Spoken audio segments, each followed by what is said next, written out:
Ang katahimikan sa isang payapang subdibisyon sa labas ng Dasmariñas, Cavite ay biglang nabasag ng isang nakakakilabot na pangyayari. Ang mga residente ng barangay San Isidro ay nabahala sa balitang pagkawala ng isang pamilyang kilala sa pagiging palakaibigan, ngunit may pagkapribado. Ang pamilya Reyes, binubuo ng mag-asawang Jose at Maria, kasama ang kanilang dalawang teenager na anak na sina Ana at Marco, ay tila naglahong parang bula. Huli silang nakita 3 araw bago pumutok ang balita, nang mapansin pa ng isang kapitbahay si Jose, o Joey sa mga kaibigan, na naglilinis ng kanilang bakuran isang hapon. Sa una, inakala ng mga kapitbahay na baka nagbakasyon lamang ang pamilya. Ngunit nagsimulang tumubo ang pagdududa nang manatiling sarado ang kanilang bahay, walang anumang senyales ng buhay sa loob. Ang ilaw sa beranda na dati ilaging bukas tuwing gabi ay nanatiling patay. Maging ang kalansing ng telebisyon mula sa sala ay hindi na marinig. Isang kapitbahay, si Aling Rina, ang unang nakaramdam na may malinang makaamoy siya ng kakaibang baho na nanggagaling sa direksyon ng bahay ng mga Reyes. Masangsang, matamis-tamis na amoy na tila nabubulok na laman, isang bagay na hindi niya mawari, ngunit nagdulot ng kilabot sa kanyang buong katawan. Hindi na siya nag-atubili. Agad niyang ipinagbigay alam ito sa kanilang barangay tanod at sa huli sa pulisya. Kinabukasan ng umaga, dumating ang mga pulis upang magsagawa ng paunang investigasyon. Lalo pang naging kahina-hinala ang sitwasyon nang matuklasang nakalock mula sa loob ang pinto at walang anumang bakas ng sapilitang pagpasok. Matapos makakuha ng pahintulot mula sa mga kamag-anak ng pamilya, nagpasya ang mga otoridad na puwersahang buksan ang pinto upang alamin ang kalagayan sa loob. Pagpasok sa kusina, nakita ng mga investigador ang mga gamit na maayos pa sa kanilang kinalalagyan. May mga plato pa sa mesa, mga damit sa sampayan, at ang pitaka ni Joey ay naiwan sa sala. Lahat ay tila iniwan ng nagmamadali. Lumalim ang pag-iimbestiga ng matuklasan ng isang pulis ang isang bahagi ng lupa malapit sa poso sa likod bahay na tila bagong hukay. Habang papalapit, lalong tumindi ang masangsang na amoy. Agad naglagay ng police line ang mga pulis at tinawag ang forensic team. Maingat na isinagawa ang paghukay sa ilalim ng liwanag ng mga searchlight dahil papalubog na ang araw. Ang mga residente sa paligid ay nakatanaw lamang mula sa malayo, baka sa kanilang mga mukha ang tensyon at pag-uusisa. Ilang oras ang lumipas, biglang tumahimik ang lahat. Ang mga naghuhukay ay pansamantalang huminto, nagpapalitan ng mabibigat na tingin. Hindi nagtagal, isa sa mga miyembro ng team ang nagbigay ng senyas sa kanilang hepe. Agad binalawak ng mga pulis ang security cordon at pinagbawalan ang sinumang lumapit. Nagsimulang magbulungan ang mga tao sa labas ng bakod, pilit hinuhulaan kung ano ang natagpuan sa loob ng poso. Samantala, kumalat na sa lokal na media ang balita ng pagkawala ng pamilya Reyes. Wala pang opisyal na pahayag ang pulisya, ngunit ayon sa ilang source sa lugar, ang natuklasan sa poso ang magiging susi sa misteryo. Labis na nalungkot ang mga nakakakilala sa pamilya. Hindi nila akalain na isang ganito kalagim na pangyayari ang magaganap sa kanilang dating mapayapang komunidad. Hanggang sa lumalim ang gabi, mahigpit pa ring nakabantay ang police line. Ang mga investigador ay labas-masok, may dalang mga selyadong ebidensya. Nagsimula na ring dumating ang mga taga-media. Hindi pa isinapubliko ng mga pulis ang kanilang natagpuan, ngunit sa ekspresyon ng kanilang mga mukha, malinaw na isang bagay na lubhang nakakagimbal ang kanilang nakita. Nagtapos ang kabanatang iyon sa gitna ng tensyon, habang ang buong komunidad ay naghihintay sa opisyal na pahayag, at ang misteryo sa sinapit ng pamilya Reyes ay nanatiling isang malaking tandang pananong sa katahimikan ng gabi. Lumalalim ang gabi nang magpasya ang mga pulis na ipagpatuloy ang proseso ng pagkuha ng kung anuman ang nasa loob ng poso sa likod ng bahay ng nawawalang pamilya. Ang mga malalakas na ilaw ay nakatutok sa lugar ng hukayan, nagbibigay liwanag sa isang eksenang puno ng tensyon at takot. Ang ilang opisyal ay nagtatakip ng ilong. Samantala, ang forensic team na nakasuot ng kumpletong protective gear ay dahan-dahang nagbaba ng kagamitan sa loob ng balon. Bandang 11:45 ng gabi, biglang tumahimik ang paligid. Isang miyembro ng team mula sa loob ng poso ang nagbigay ng senyas gamit ang isang flashlight. Agad inutusan ng hepe ang mga residenteng nanonood mula sa malayo na mas lumayo pa. Hindi nagtagal, isang itim na body bag ang dahan-dahang iniangat mula sa hukay. Mga impit na sigaw at pigil na iyak ang narinig mula sa karamihan. Lahat ng mata ay nakatuon sa itim na supot na iyon. Ngunit hindi doon natapos. Muling ibinaba ng mga operatiba ang lubid sa poso, at isa-isa pang body bag ang iniahon. Sa kabuuan, 4 na body bag ang nakuha ng gabing iyon. Ang bilang ay tugma sa bilang ng mga miyembro ng pamilyang nawawala. Agad kinumpirma ng pulisya na ang mga labi ay dadalhin sa SE General Hospital para sa masusing identifikasyon. Si Police Colonel Henry Santos, ang hepe ng pulisya ng Dasmariñas, ay nagbigay ng maikling pahayag sa mga mamamahayag. Nakakita kami ng 4 na labi mula sa poso sa bahay ng mga biktima. Kasalukuyan pa ang proseso ng identifikasyon. Hinihiling namin ang inyong mga panalangin at kooperasyon upang maging maayos ang investigasyong ito, sabi niya na may seryosong mukha. Hindi napigilan ng mga kapitbahay ang kanilang emosyon. Ilan sa kanila ay napaiyak, lalo na ang mga malapit sa pamilya. Isang kapitbahay na nagngangalang Mang Rudy ang nagsalita, madalas kong nakakausap si Joey. Tahimik na tao, hindi nakikipag-away kahit kanino. Hindi ko maisip na ganito ang sasapitin nila. Samantala, ikinuwento ng ilang residente na 2 gabi bago may ulat na nawawala ang pamilya, nakarinig sila ng malakas na ingay mula sa bahay ng mga biktima, parang may bumagsak na mabigat na bagay at malakas na pagkalabog ng pinto. Ngunit dahil hating gabi na noon, walang nangahas na lumapit. Sinusubaybayan na ngayon ng pulisya ang posibilidad na may ibang taong sangkot sa krimen. Ang Scene of the Crime Operatives, SOCO, ay nagsagawa ng masusing pagsisiyasat hanggang madaling araw. Hinahanap ang anumang bakas ng dugo, fingerprints, at mga footage mula sa mga kalapit na bahay. Sa paunang resulta, nakakita sila ng bakas ng gulong ng motor at putikang sapatos sa likod bahay na pinaghihinala ang pag-aari ng salarin. Gayunpaman, hindi patukoy ang pagkakakilanlan nito. Kinuha rin ng mga otoridad ang ilang ebidensya, tulad ng mga damit, cellphone, at isang pala na natagpuan malapit sa poso. Kinabukasan, nanatiling mahigpit ang police line. Dumagsa ang media sa paligid ng bahay habang patuloy na dumarating ang mga usisero. Nagsimulang kumalat ang mga haka-haka. May nagsasabing planado ang pagpatay. Mayroon ding naghihinala na pera ang motibo. Ngunit iginiit ng pulisya na lahat ng teorya ay kailangan pang patunayan base sa resulta ng autopsy at mas malalim na investigasyon. Ang bahay na dati ordinaryo lang ay naging piping saksi sa isang madilim na trahedya na yumanig sa buong Dasmariñas.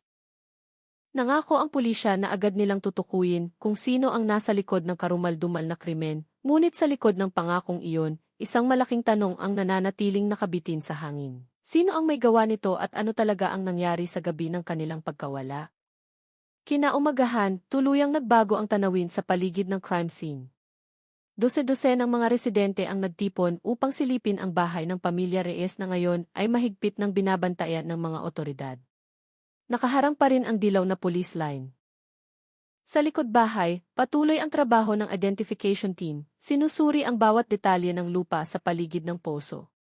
Ang masangsang na amoy ay bahagya pa ring nalalanghap, kaya't ang ilang dumating ay hindi nagtagal at umalis na may maputlang mukha. Inilabas ng forensic team mula sa Isiki-4 ay ang paunang resulta ng kanilang pagsusuri. Sa 4 na labi, 3 ay kumpirmadong mga miyembro ng pamilya Reyes, ang mag-asawang Jose at Maria, at ang kanilang anak na babae, si Ana. Ngunit ang ika-4 na labi, isang lalaki, ay hindi pa makilala. Ang impormasyong ito ay lalong nagpatindi sa kuryosidad ng publiko. Sino ang ika-4 na taong natagpuan kasama nila?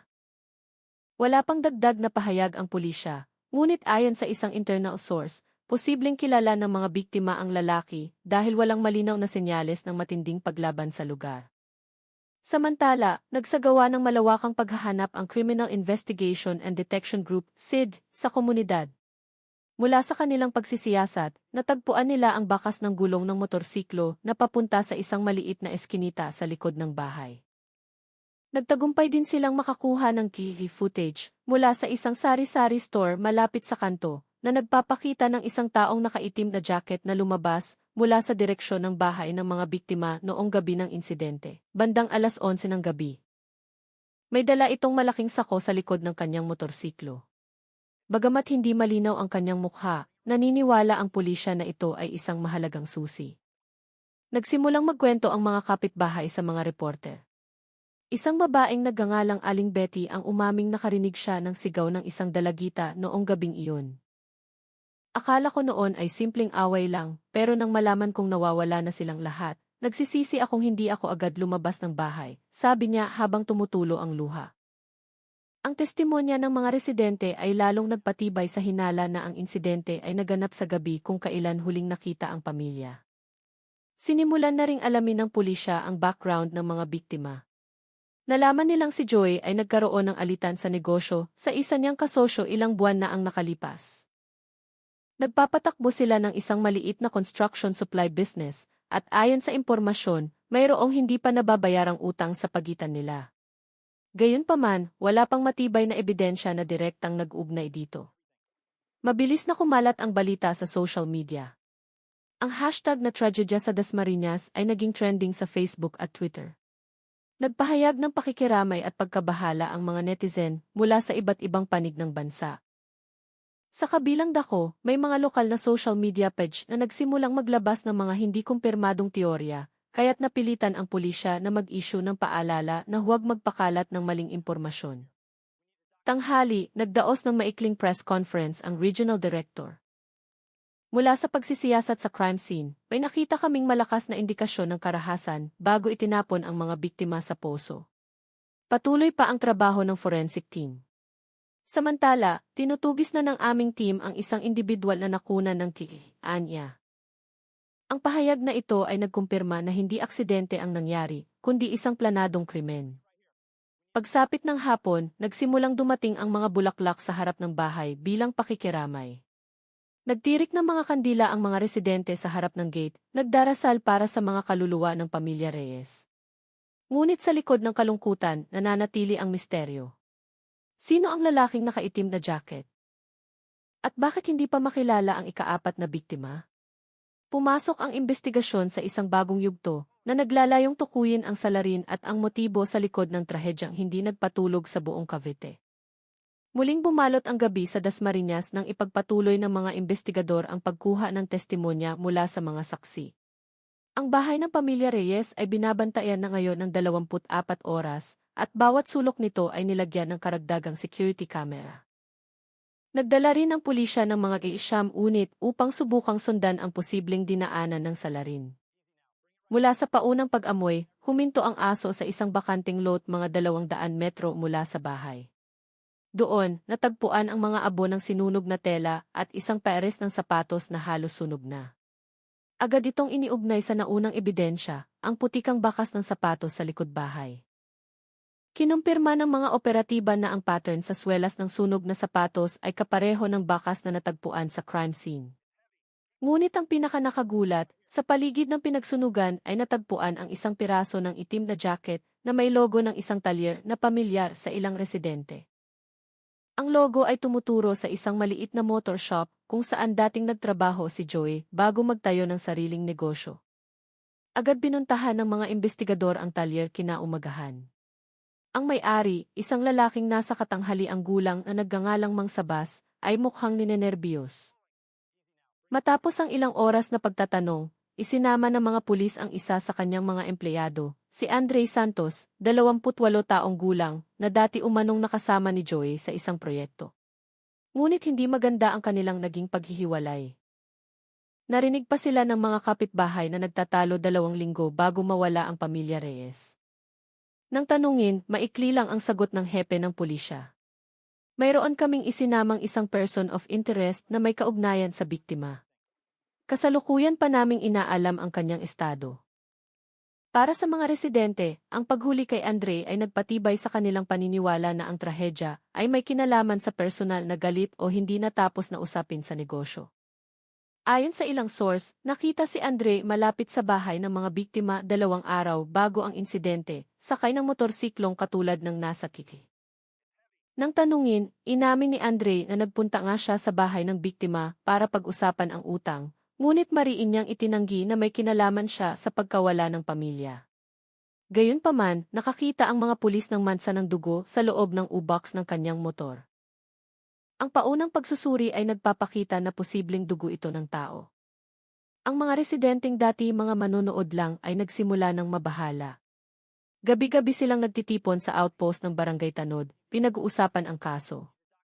Marami ang hindi makapaniwala na si Andre, na kilala nilang tahimik, ay maaaring masangkot sa ganito kalupit na krimen.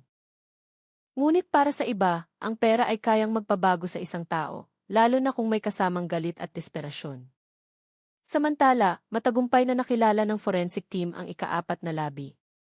Base sa SCA results, ito ay isang lalaking nagngangalang Tugar, 32 taong gulang, dating katrabaho ni Andre na umalis sa Talyer 3 buwan na ang nakalipas. Ang katotohanan ito ay agad na nagpabago sa direksyon ng investigasyon. Si Tugar ba ang tunay na salarin o isa ring biktima? Nagdulot ito ng bagong espekulasyon. Hinala ng pulisya, may namagitang malaking alitan sa pagitan ni na Andre, Tugar at Joey. Posibleng nagkita-kita sila noong gabi ng krimen para ayusin ang problema, ngunit nauwi sa isang madugong trahedya. Pagsapit ng gabi, muling sinuyod ng mga otoridad ang paligid ng bahay at ang bakanting lote. Natagpuan nila ang isang kitchen knife na may bahid ng dugo at isang resibo ng transaksyon sa construction materials na may pirma na tila kay Andre. Unti-unti nang nagkakaroon ng linaw ang lahat, ngunit wala pa ring opisyal na pahayag kung sino talaga ang may sala. Nagsimula nang dumating ang mga kamag-anak ng mga biktima mula sa probinsya upang kunin ang mga labi at manawagan ng hustisya. Isang tanong pa rin ang bumabagabag sa lahat, nahuli na ba ang salarin o malaya pa rin siyang gumagala, nagtatago ng isang sikretong mas madilim pa sa naibunyag na. Isang linggo na ang lumipas mula nang pumutok ang trahedyang yumanig sa Dasmariñas.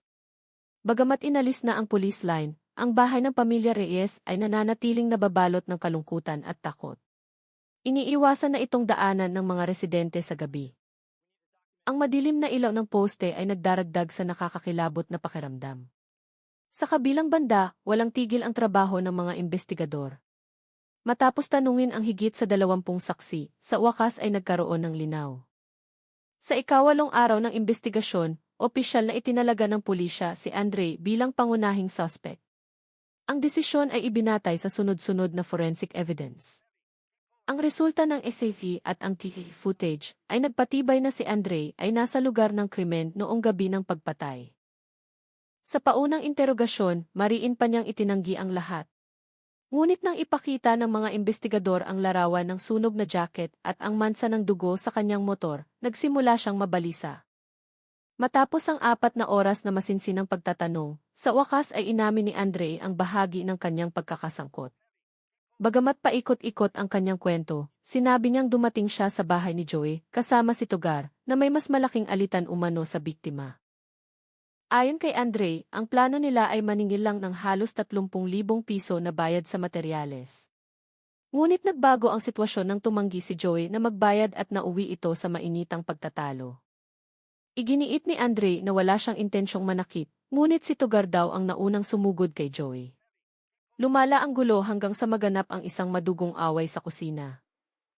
Sa kanyang salaysay, sinabi ni Andre na pagkatapos ng pangyayari, nagpanik si Tugar at nagpa siyang itago ang lahat, kabilang na ang asawa at mga anak ni Joey na nakasaksi sa krimen. Ngunit nagbago raw ang sitwasyon. Nadulas umano si Tugar malapit sa poso habang sinusubukang ilipat ang isang katawan at namatay noon din dahil sa takot. Si Andre na raw ang nagtulak sa lahat ng bangkay sa poso, tinabunan ito, at sinunog ang ilang gamit bago tumakas. Bagamat tila kumpleto ang kanyang kwento, hindi ito basta-basta pinaniwalaan ng pulisya. Ang ilang ebidensya ay nagpapakita na ang krimen ay mas planado. Isa na rito ang resibo ng pagbili ng gasolina at plastic rope 2 araw bago ang insidente na nakapangalan mismo kay Andre. Bukod dito, ang resulta ng autopsy ay nagpakita ng mga sugat mula sa isang matigas na bagay at mga marka ng sakal na nagpapatunay na sinadya ang karahasan. Sa isang press conference, sinabi ni Police Major Dennis Cruz, mula sa mga ebidensya, naniniwala kaming pinlano ng suspect ang krimen ilang araw bago ito mangyari. Ang motibo ay may kinalaman sa utang at personal na galit. Ngunit patuloy pa rin ang investigasyon. Ang balitang ito ay muling nagdulot ng galit sa komunidad. Nagpunta pa ang ilan sa istasyon ng pulis para siguraduhing nakakulong talaga ang salarin. Gusto lang naming manumbalik ang kapayapaan dito, sir, sabi ni Mang Herman, ang barangay chairman. Naging pambansang balita na ang kaso. Ipinakita sa telebisyon ang footage ng bahay ng biktima at ang mukha ng suspect habang isinasakay sa mobile na kayuko. Dagsaan ang mga komento sa social media na nanawagan ng pinakamabigat na parusa. Ngunit sa gitna ng lahat, isang bagong katotohanan ang isiniwalat ng pulisya. Ang digital forensic examination ay nagbunyag ng isang text message na ipinadala ni Andre sa biktima 2 araw bago ang krimen. Maikli, ngunit nakakakilabot, kapag hindi lumabas ang pera ngayong linggo, pupuntahan kita dyan sa gabi at tatapusin na natin lahat. Ang mensaheng ito ay nagpatibay sa hinala na ang pagpatay ay ginawa ng may buong kamalayan at intensyon. Ngunit para sa mga residente, may isa pa ring tanong, ano ang tunay na nangyari sa mga huling sandali bago ang trahedya? Sa ika-10 araw matapos italaga si Andre bilang suspect, muling nagulat ang publiko sa bagong revelasyon ng pulisya.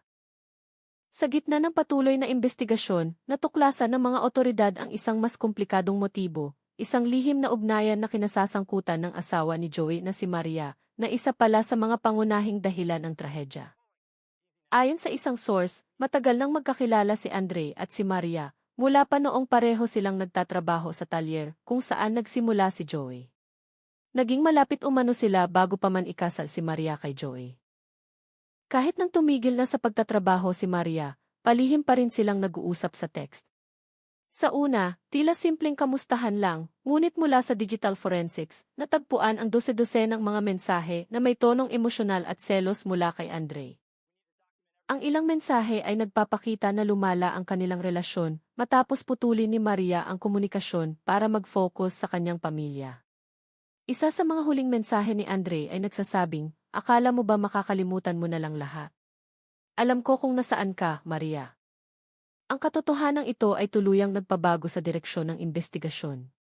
Naniniwala na ngayon ang pulisya na ang motibo ay hindi lang simpleng galit dahil sa pera, kundi dahil din sa personal na sama ng loob at hindi makontrol na emosyon. Sa huli, inamin ni Andre na mayroon nga siyang nararamdaman para kay Maria at pakiramdam niya ipinagtaksilan siya ng pakasalan nito si Joey.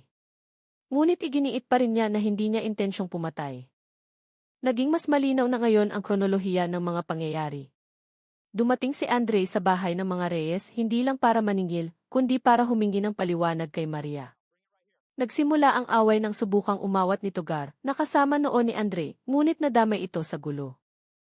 Sa gitna ng panik, pinalo ni Andre si Joey ng isang matigas na bagay habang si Maria ay humihiyaw. Ang iyak ng mga bata ay lalong nagpagulo sa sitwasyon hanggang sa magwakas ang lahat sa isang trahedya. Ang resulta ng autopsy ay nagpakita na si Maria at ang kanyang 2 anak ay namatay dahil sa pisikal na karahasan. Si Joy naman ay nagtamo ng malubhang pinsala sa ulo. Lahat ng mga katawan ay inihulog sa poso upang itago ang ebidensya. Ngunit isang bagay ang lalong nagpakumbinsi sa mga investigador na planado ang lahat, isang piraso ng papel na may nakasulat na address ng mga biktima at petsa ng insidente na natagpuan sa loob ng jacket ni Andre. Sinusubaybayan na rin ng pulisya kung may iba pang taong nakakaalam sa plano ni Andre. Inamin ng ilang katrabaho niya na narinig nilang sinabi ni Andre, kapag hindi siya nagbayad, pupuntahan ko mismo ang bahay niya. Ngunit walang nag-akala na tototohanin niya ito. Sinabi ng regional director sa pinakabagong press conference, ang motibo sa kasong ito ay mas malinaw na ngayon. Mayroong pinaghalong personal na galit, emosyon at problemang pinansyal. Inamin na ng suspect ang karamihan sa kanyang mga ginawa. Agad naming isasampa ang kaso sa piskalya. Sumabog ang reaksyon ng publiko. Ang kaso ay naging usap-usapan, nag-udyok ng galit sa isang krimeng itinuturing na hindi makatao. Itinanggi naman ng pamilya ng mga biktima ang paratang na mailihim na relasyon si Maria, naniniwalang ito ay manipulasyon lamang ni Andre. Sa loob ng selda, si Andre ay madalas na tahimik at tulala. Ngunit naniniwala ang mga investigador na may isa pa siyang hindi isinisiwalat, ang posibilidad na may tumulong sa kanya matapos ang krimen. Isang bagong pangalan ang lumutang sa investigasyon, isang taong hinihinalang tumulong kay Andre na magtago ng ebidensya at ngayon ay tinutugis na ng mga otoridad. Hindi pa tapos ang kaso. Sa likod ng mga paikot-ikot na pahayag, may isa pang misteryong hindi pa nabubunyag. Sa ika-14 na araw ng investigasyon, ang publikong nag-aakalang malapit nang matapos ang kaso ay muling ginulantang ng panibagong revelasyon. Matapos suriing muli ang kihi at data mula sa cellphone ng suspect, natuklasan ng pulisya ang malakas na indikasyon na may pangalawang taong tumulong kay Andre noong gabi ng pagpatay. Ang CCTV footage mula sa isang maliit na eskinita sa likod ng bahay ng mga biktima ay nagpakita ng dalawang anino na dumaan sa loob lamang ng 2 minutong pagitan. Ang isa ay malinaw na si Andre. Ang pangalawa naman ay isang lalaking may dalang malaking bag at nakasuot ng madilim na jacket. Agad na tinukoy ng pulisya kung sino ito. Mula sa pag-trace ng signal ng cellphone, nalaman na noong gabi ng krimen, ang numero ni Andre ay nakipag-usap sa isa pang numero sa loob ng mahigit 17 minuto, 1 oras bago ang trahedya. Ang numerong iyon ay nakarehistro sa pangalan ni Ricardo Pineda, isang matagal ng kasamahan ni Andre sa talyer. Mabilis na kumilos ang pulisya. Makalipas ang 2 araw, inaresto si Cardo sa kanyang inuupahang bahay sa may bandang Imus, mga 15 kilometro mula sa lugar ng krimen. Nang arestuhin, kalmado si Cardo at hindi nanlaban. Sa loob ng kanyang bahay, nakakita ang mga pulis ng mga nakakagulat na ebidensya, isang sako na mailamang damit na may dugo, isang pares ng rubber gloves, at isang malaking screwdriver na may tuyo ng mansa. Ang pinakamatibay na ebidensya ay ang mga alahas at relo na pag-aari ng mga biktima. Sa interogasyon, una niyang sinabi na tumulong lang siyang magbuhat ng gamit sa utos ni Andre, nang hindi alam kung ano ang tunay na nangyari. Ngunit hindi siya nakapalag sa bigat ng ebidensya. Matapos ang 6 na oras, inamin ni Cardo na tumulong siya sa pagtatago ng krimen. Ayon sa kanya, tinawagan siya ni Andre noong gabing iyon na tila nagpapanik, humihingi ng tulong para linisin ang isang gulo. Pagdating niya sa bahay ng mga Reyes, nakita na raw niya ang 3 katawan na nakahandusa sa kusina, habang si Andre ay nakaupo sa sahig, puno ng dugo ang kamay. Natakot daw siya ngunit tumulong pa rin dahil baka madamay. Ngunit may isang bagay na lalong nagpakumbinsi sa pulisya na hindi ito biglaan. Sa cellphone ni Andre, natagpuan ang isang text message kung saan nagplano silang magkita ni Cardo 2 araw bago ang krimen. Nakasulat doon, dalhin mo sasakyan mo sa gabing iyon. Huwag ka nang magtanong, tulungan mo na lang akong ayusin ang mga tira. Ang salitang tira ang nagbigay hinala sa mga investigador na ang lahat ay pinlano, kabilang na ang papel ni Cardo. Ngayon, si Cardo ay sinampahan din ng kasong murder at obstruction of justice. Ang mga residente ay muling kinilabutan sa mga bagong katotohanan ito. Hindi nila akalain na 2 tao pala ang sangkot. Sa social media, tinawag ng mga netizen ang kaso na tragedya sa poso na may dugo. Muling nagpunta ang mga kamag-anak ng biktima sa himpilan ng pulisya upang tiyakin na parehong mapaparusahan ang mga suspect. Hindi kami papayag na isa lang ang mahuli. Lahat ng sangkot ay dapat mabulok sa kulungan o bitayin, sabi ng kapatid ni Joy. Sa kulungan, nagsimulang magpakita ng pagsisisi si Cardo. Umiyak siya at sinabing hindi niya inakalang hahantong sa pagpatay ang gabing iyon. Ngunit mayroon pa ring malaking duda ang mga investigador. Mula sa kanilang pagsusuri, may isa pang numero na kumonekta sa cellphone ni Cardo, matapos ang krimen, isang numerong hindi pa matukoy kung kanino. Hindi pa tapos ang kaso.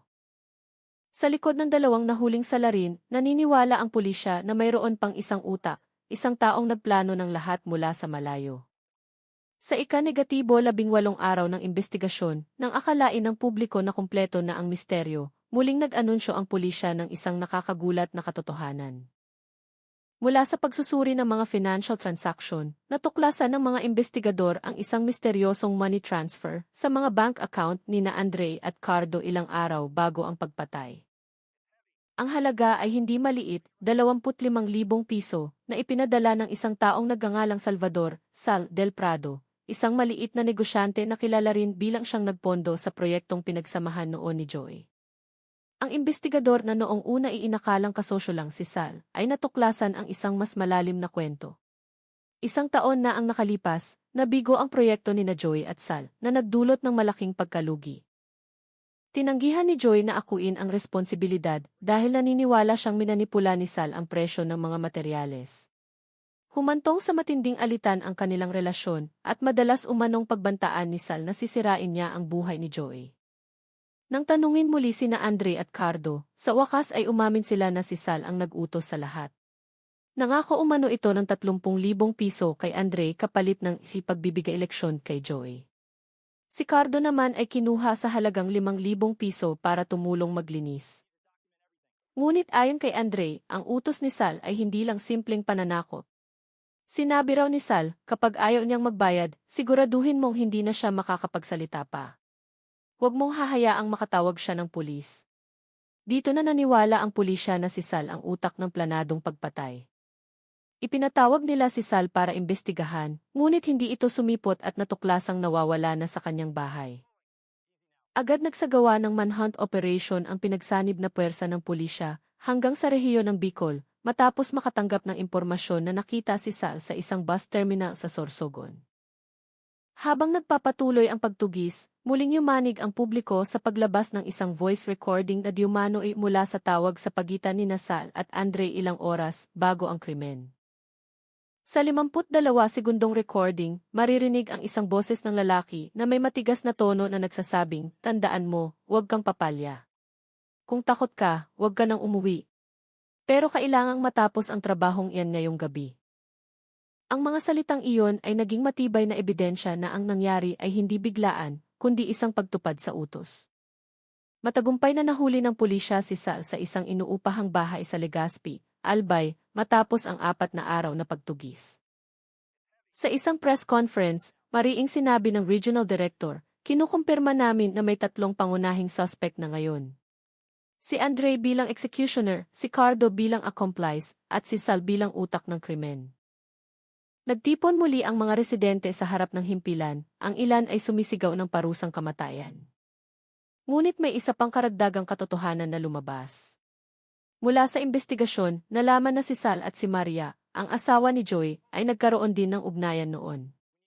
Ilang taon na ang nakalipas, tinulungan ni Sal si Maria na magtayo ng isang maliit na tindahan bago ito malugi. Hinala ng pulisya, mayroon pa ring tinatagong sama ng loob at selos si Sal sa pamilya Reyes na itinuturing niyang nagtaksil sa kanya. Ngayon, lahat ng piraso ng palaisipan ay nagsisimula ng mabuo. Ngunit isang tanong pa rin ang nananatili, sina Andre at Cardo ba ay mga utusan lang, o mayroon din silang sariling personal na dahilan kung bakit nila isinagawa ang madugong plano? Isang buwan matapos mahuli si Sal, naging tensyonado ang kapaligiran sa Dasmariñas Regional Trial Court. Nagsimula na ang unang araw ng paglilitis sa kaso ng itrajedya sa poso na may dugo. Daan-daang tao ang dumagsa sa labas ng korte, ang ilan ay may dalang mga poster na nananawagan ng hustisya para sa pamilya Reyes. Mahigpit ang seguridad sa bawat pasukan. Sa loob ng courtroom, nakaupo na ang 3 akusado. Si Andre ay nakayuko at maputla. Si Cardo ay balisa at nanginginig ang kamay. Si Sal naman, ang utak ng krimen, ay diretso ang upo, malamig ang ekspresyon, na tila hindi apektado sa matatalim na tingin ng mga kamag-anak ng biktima. Binasa ng taga-usig ang sakdal. Ang 3 ay kinasuhan ng murder sa ilalim ng Article 248 ng Revised Penal Code na may mga qualifying circumstance ng treachery at evident premeditation. Naging mas maigting ang tensyon nang ipakita ng prosekusyon ang bagong footage. Sa 2 minutong video, kitang-kita sina Andre at Cardo na dumating sa bahay ng mga biktima na may dalang 2 maliit na galon ng gasolina, plastic rope, at isang malaking puting sako. Makalipas ang 2 oras, lumabas si Andre na iba na ang suot at may dalang bag na puno ng sigawan at iyakan ang silid. "Mga walang kaluluwa," sigaw ng isang kaanak ni Joy. Ipinakita rin ng taga-usig ang bank transaction na nagpapatunay na 2 araw matapos ang krimen, nagpadala si Sal ng karagdagang 5,000 piso kay Cardo na may nakasulat na para sa biyahe. Sa kanyang testimonya, umiyak si Cardo sa harap ng hukom. Inamin niya ang lahat at sinabing si Sal ang nagplano ng bawat detalye. "Natakot po ako," sabi niya, "kapag hindi ako tumulong, isusunod niya ako. Gusto ko lang pong mabuhay noon," sabi ni Cardo. Ngunit yumanig ang korte sa kanyang huling sinabi. "Pero narinig ko rin pong nagsalita si Andre mag-isa noong gabing iyon. Sabi niya, hindi lang to tungkol sa pera, tungkol to sa kinuha niya sa akin." Tumahimik ang lahat. Ang mga mata ay napunta kay Andre na lalong yumuko.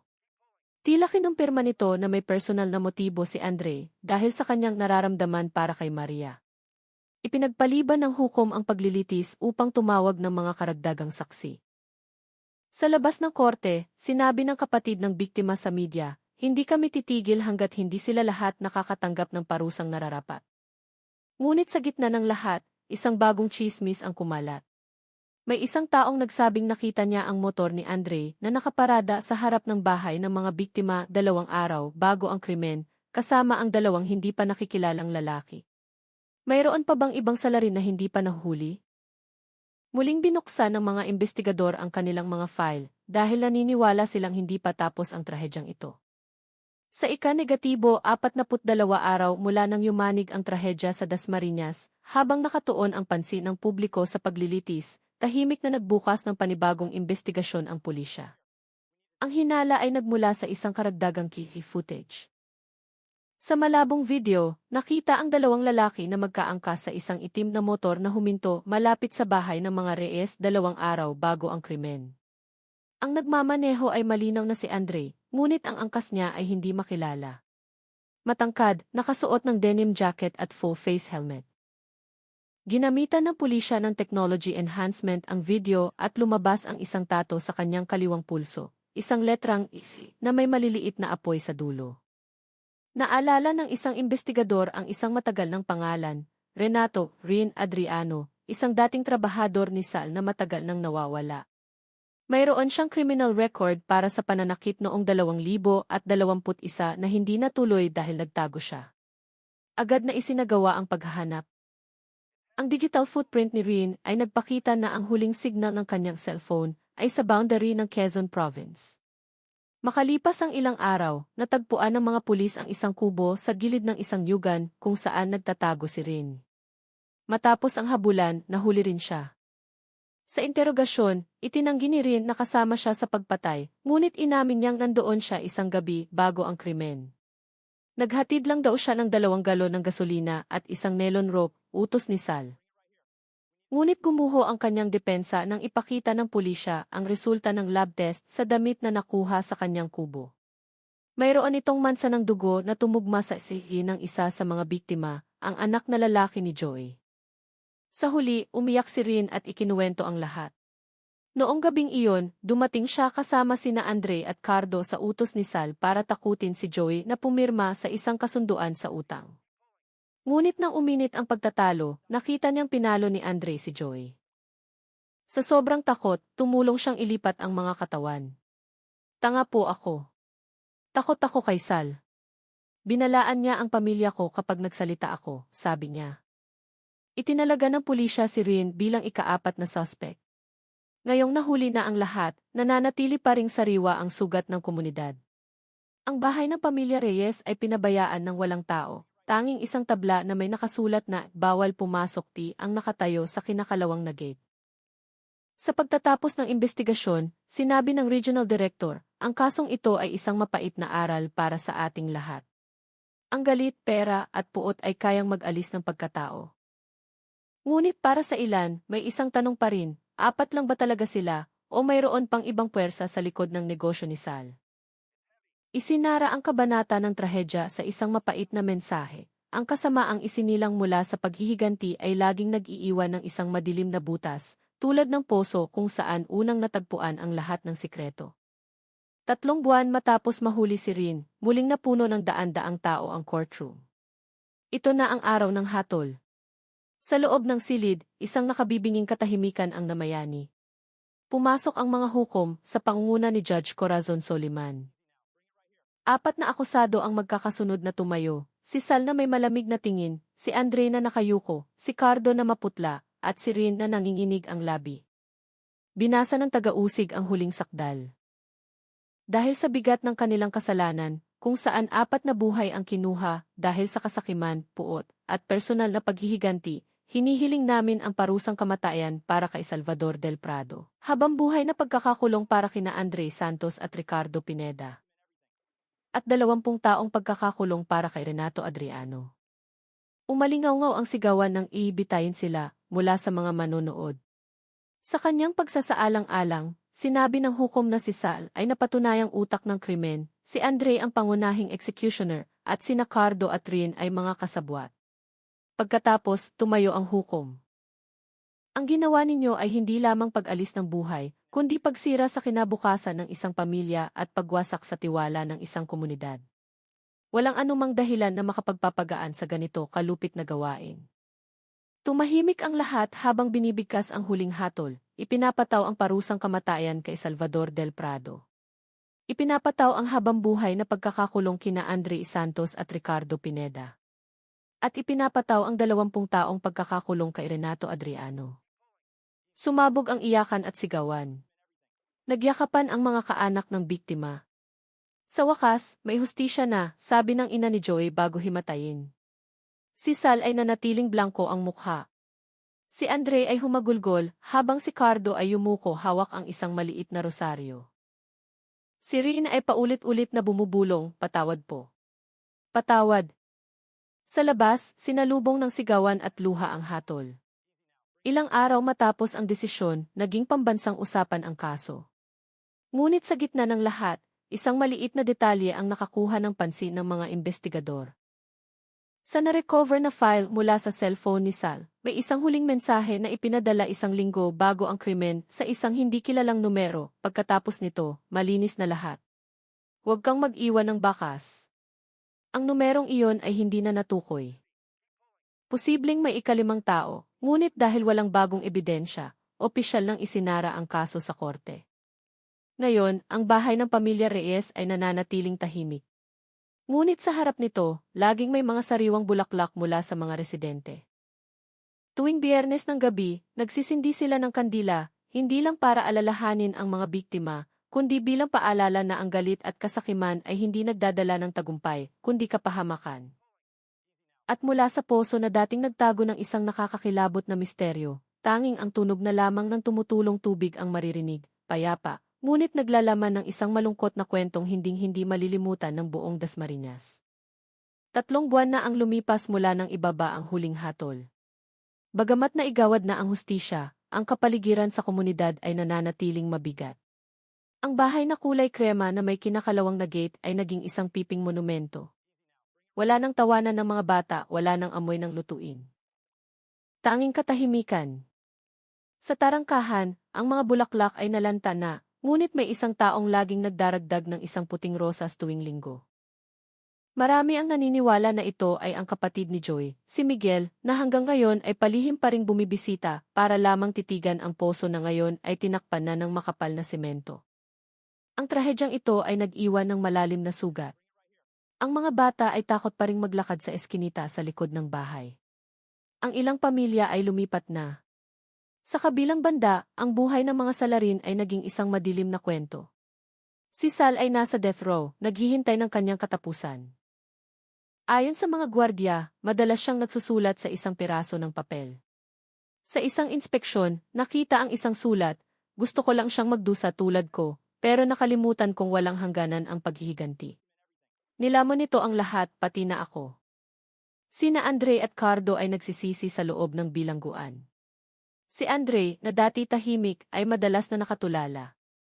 Sabi niya sa isang psychologist, akala ko gagaan ang pakiramdam ko. Pero gabi-gabi, naririnig ko ang boses nila mula sa poso.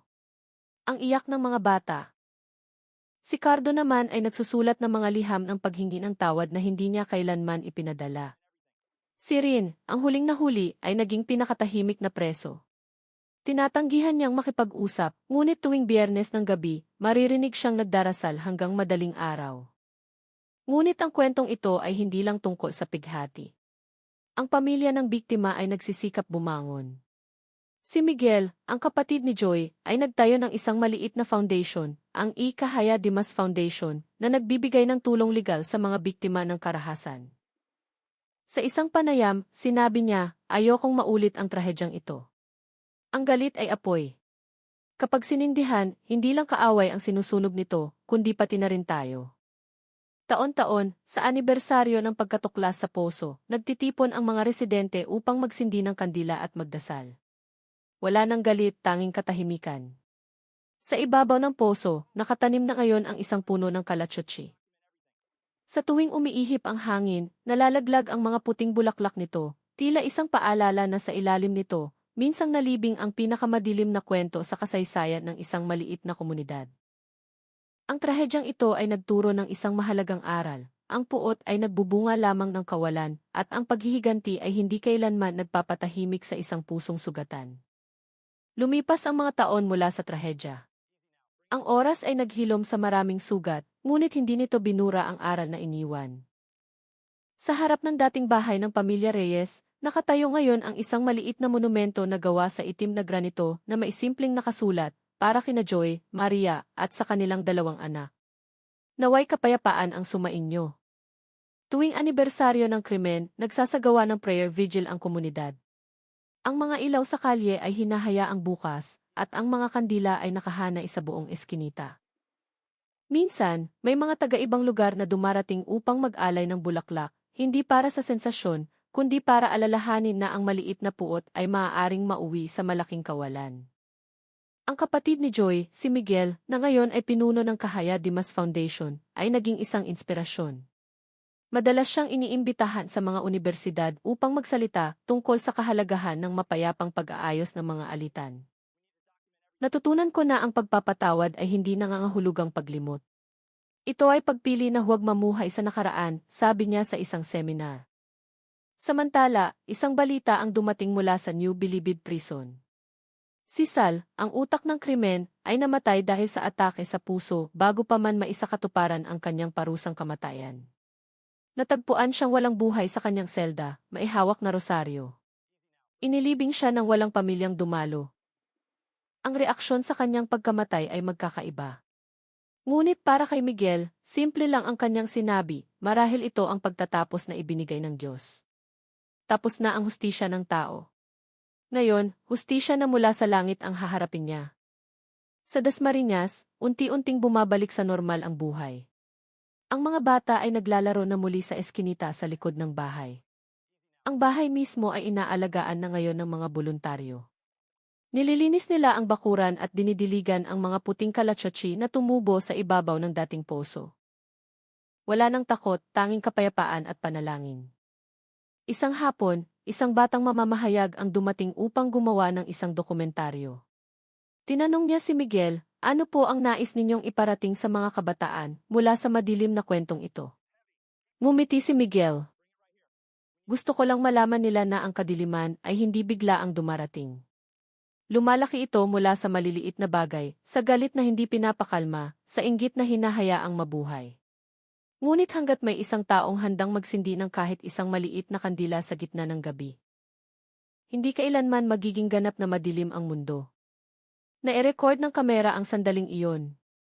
Habang tumutunog ang kampana para sa Angelus, dinala ng hangin ang bango ng mga bulaklak ng kalatsotsi. Isinasara ang huling kabanata ng trahedya, hindi sa pamamagitan ng luha, kundi ng kapatawaran, panalangin at liwanag. Ang trahedya sa poso na may dugo ay tunay na nagwakas, hindi sa korte o sa balita, kundi sa mga pusong natutong ang puot ay hindi kailanman mananalo laban sa pag-ibig at pagpapatawad. 2 taon matapos ang trahedyang yumanig sa bansa, ang lugar kung saan dating nakatayo ang bahay ng pamilya Reyes ay ganap ng nagbago. Sa lugar na dating saksi sa puot at dugo, ngayon ay may isang bagong buhay, isang simpleng gusali na may 2 palapag, ang bahay pag-asa ng mga Reyes, isang sentro para sa edukasyon laban sa karahasan at para sa kapayapaan ng pamilya. Itinayo ito ng Cahaya de Mas Foundation mula sa mga donasyon. Tuwing linggo, puno ito ng mga estudyante, mga magulang, at mga kabataang mag-asawa na natututo tungkol sa pamamahala ng emosyon at komunikasyon. Ang kwento ng trahedya ay naging bahagi na ng mga seminar sa batas at pagsasanay ng pulisya. Itinakda pa ng probinsya ng Cavite ang petsa ng pagkatuklas sa poso bilang iaraw ng kamalayan sa pagkatao. Para kay Miguel, na ngayon ay tinatawag na Kuya Miggy ng lahat, ito ay isang malaking responsibilidad. Ayokong maalala ang pangalan ng aking kapatid dahil sa kanyang pagkamatay, kundi dahil sa bagong buhay na isinilang pagkatapos nito. Sa loob ng kulungan, ang mga salarin ay nagpapatuloy sa kanilang mga tadhana. Si Andre, na maihabang buhay na sentensya, ay naging tagapag-alaga na ng munting kapilya sa bilangguan. Hindi ko alam kung patatawarin pa ako ng Diyos, pero susubukan ko hanggang sa huling hininga, sabi niya. Si Cardo ay aktibo sa mga programa para sa rehabilitasyon ng mga batang preso. Si Rin naman ay natutong magsulat at nagpapadala ng liham sa kanyang pamilya. Hindi na ako makakabalik, pero gusto kong malaman ng anak ko na ang tatay niya ay natututong maging tao. Isang hapon, sa hardin ng bahay Pag-asa, nakatayo si Kuya Miggy sa harap ng mga batang nagtatanim ng mga bagong usbong ng kalatsotsi, mga punlang kinuha mula sa punong tumubo sa ibabaw ng poso. Ang mga bulaklak na ito ay tumubo mula sa lupang dating naglalaman ng sakit, sabi niya. Pero tingnan ninyo, ngayon ay nagkakalat sila ng bango. Ganyan din ang tao. Kahit sa pinakamadilim na pagkakamali, maaaring tumubo ang kabutihan kung ang puso ay handang magbago. Ang kwento ng pamilya Reyes ay hindi nagtapos sa dugo, kundi sa isang bagong buhay. Mula sa trahedya, isang mensahe ang patuloy na nabubuhay. Ang bawat kasamaan ay matatalo ng kamalayan, ang bawat sugat ay maghihilom sa pagtanggap, at ang bawat kadiliman ay maliliwanagan ng kabutihan. Sa gitna ng tawanan ng mga bata sa ilalim ng papalubog na araw, tila may isang bulong mula sa nakaraan, payapa na kami. Ipagpatuloy ninyo ang pamumuhay ng may kapayapaan. Ang puno ng kalatsotsi ay marahang umindayog, tila sumasang-ayon, isinasara ang mahabang kabanata ng trahedya sa iisang salita, paghilom.